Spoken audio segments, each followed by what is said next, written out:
അസ്സലാമു അലൈക്കും. ഞാനിന്ന് നല്ല അടിപൊളിയായിട്ടുള്ള ഒരു ഹെൽത്തി ആയിട്ടുള്ള ഒരു ബ്രേക്ക്ഫാസ്റ്റിൻ്റെ റെസിപ്പിയുമായിട്ടാണ് വന്നിട്ടുള്ളത്. വളരെ പെട്ടെന്ന് ഉണ്ടാക്കാൻ പറ്റുന്ന ഒരു സിമ്പിൾ ബ്രേക്ക്ഫാസ്റ്റാണ്. കുട്ടികൾക്കൊക്കെ നന്നായിട്ട് ഇഷ്ടപ്പെടുന്ന, നമുക്ക് ഉണ്ടാക്കാനും വളരെ ഈസി ആയിട്ടുള്ള ഒരു അടിപൊളി ഐറ്റമാണ്. സ്നാക്കായിട്ടും ബ്രേക്ക്ഫാസ്റ്റായിട്ടും ഉപയോഗിക്കാൻ പറ്റും. നല്ലൊരു ഹെൽത്തിയുമായിട്ടുള്ള ഒന്നാണ്, ഒരു അപ്പാണത്. ഇനി അതെങ്ങനെ ഉണ്ടാക്കാമെന്ന് നോക്കാം. അതിനായിട്ട് ഒരു മുട്ടയാണ് എടുക്കുന്നത്. ഞാൻ ഒരു വലിയൊരു ബൗളിനകത്ത് ഒരു മുട്ട ഒഴിച്ച് കൊടുക്കാം. വിസ്ക് ഉപയോഗിച്ചിട്ട് നമുക്കിതൊന്ന് ഇളക്കി കൊടുക്കാം. ആ ഇളക്കിയതിലേക്ക് പാലാണ് വീണ്ടും ഒഴിക്കുന്നത്. 1.25 ഗ്ലാസ് പാലാണ് ഞാനിവിടെ എടുക്കുന്നത്. അതിൽ 1 ഗ്ലാസ് പാൽ ഒഴിച്ചിട്ട് നമുക്കിതൊന്ന് നന്നായിട്ടൊന്ന് മിക്സ് ചെയ്യാം.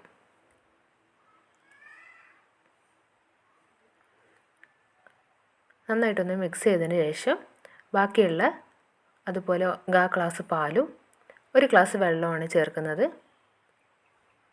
അതും കൂടി ഒന്ന് ചേർത്തിട്ട് നന്നായിട്ടൊന്ന് മിക്സ് ചെയ്യണം.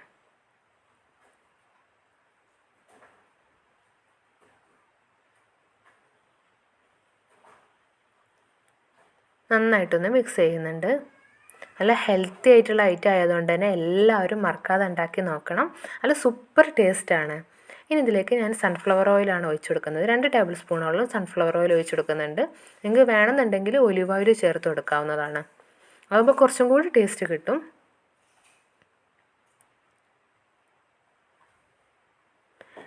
അല്പം ഉപ്പ് ചേർത്ത് കൊടുക്കുന്നുണ്ട്.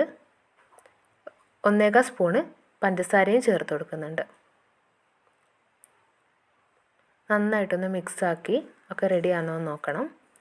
എന്നിട്ട് അതിലേക്ക് 250 ml 1 കപ്പ് മൈദ ഇട്ട് കൊടുക്കുന്നുണ്ട്.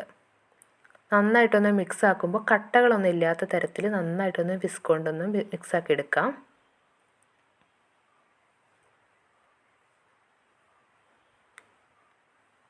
നിങ്ങൾക്ക് എളുപ്പത്തിനായിട്ട് മിക്സിയിലേക്ക് ഈ എല്ലാ കൂട്ടുകളൊന്നും ഇട്ടിട്ട് ഒന്ന് അടിച്ചെടുത്താലും കുഴപ്പമില്ല. ഇനി അതിലേക്ക് ഒരു പിടി മല്ലിയിലയാണ് ചേർത്ത് കൊടുക്കുന്നത്. അതും കൂടി ചേർത്ത് മിക്സ് ആക്കാം. നിങ്ങൾക്ക് സവാളയോ അല്ലെങ്കിൽ തക്കാളിയോ വേണമെന്നുണ്ടെങ്കിൽ അതും ചേർക്കാവുന്നതാണ്, നിങ്ങളെ ഇഷ്ടാനുസരണം. എരിവിനായിട്ട് കുരുമുളകൊക്കെ വേണമെങ്കിൽ ചേർക്കാം.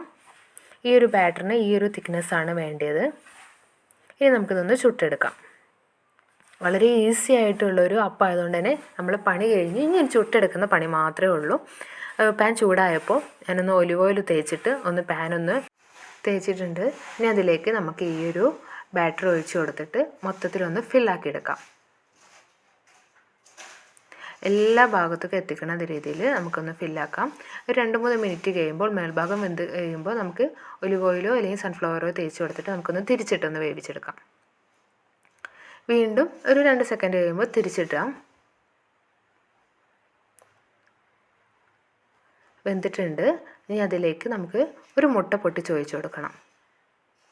എരിവിനായിട്ട് കുറച്ച് കുരുമുളക് ഇട്ട് കൊടുക്കാം. നിങ്ങൾക്ക് ഇഷ്ടം ഉള്ളി സവാള ഇപ്പോൾ ചേർക്കണമെന്നുണ്ടെങ്കിൽ ഇപ്പോഴും ചേർക്കാവുന്നതാണ്. ഞാൻ ഒരു 1/2 സ്പൂണോളം കുരുമുളക് ചേർത്ത് കൊടുക്കുന്നുണ്ട്. ഇനി നമുക്ക് എല്ലാ ഭാഗത്തേക്കും ഒന്ന് സ്പ്രെഡ് ചെയ്ത് കൊടുക്കാം ഈ മുട്ട പൊട്ടിച്ചിട്ട്.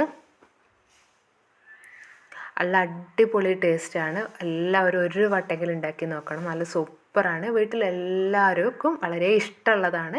കുട്ടികൾ എൻ്റെ മോൻ മുതൽ എല്ലാവരും നല്ല ഇഷ്ടപ്പെട്ടൊരു ഐറ്റം കൂടിയാണ് ഈ ഒരു ബ്രേക്ക്ഫാസ്റ്റ്.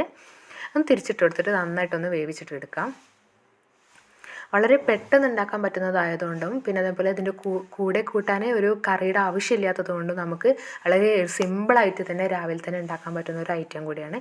എല്ലാവരും ഇതൊന്ന് ട്രൈ ചെയ്യാം. ഇപ്പോൾ സ്കൂളൊക്കെ തുടങ്ങിയ ടൈം ആയതുകൊണ്ട് തന്നെ എല്ലാവർക്കും രാവിലെ കുറച്ച് ബുദ്ധിമുട്ടായിരിക്കും. അപ്പോൾ അതിനൊക്കെ വളരെ സിമ്പിളായിട്ടുള്ള ഈ ഒരു റെസിപ്പി ട്രൈ ചെയ്താൽ മതി. ഞാൻ വീണ്ടും ഒന്നും കൂടി ഒഴിച്ചിട്ട് വീണ്ടും ഇതൊന്ന് മേൽഭാഗം ഒന്ന് വെന്ത് കഴിയുമ്പോൾ നമുക്ക് വീണ്ടും അതുപോലെ നെയ്യോ അല്ലെങ്കിൽ സൺഫ്ലവർ ഓയിലോ ഒന്ന് തേച്ച് കൊടുത്തിട്ട് നമുക്കൊന്ന് തിരിച്ചിട്ടൊന്നും കൂടി വേവിച്ചെടുക്കണം.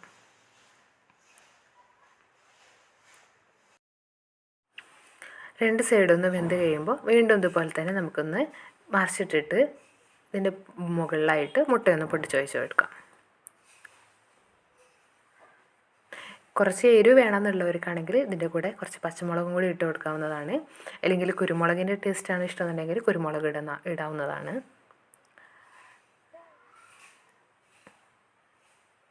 ഒന്നൊന്ന് സ്പ്രെഡ് ചെയ്ത് കൊടുക്കാം.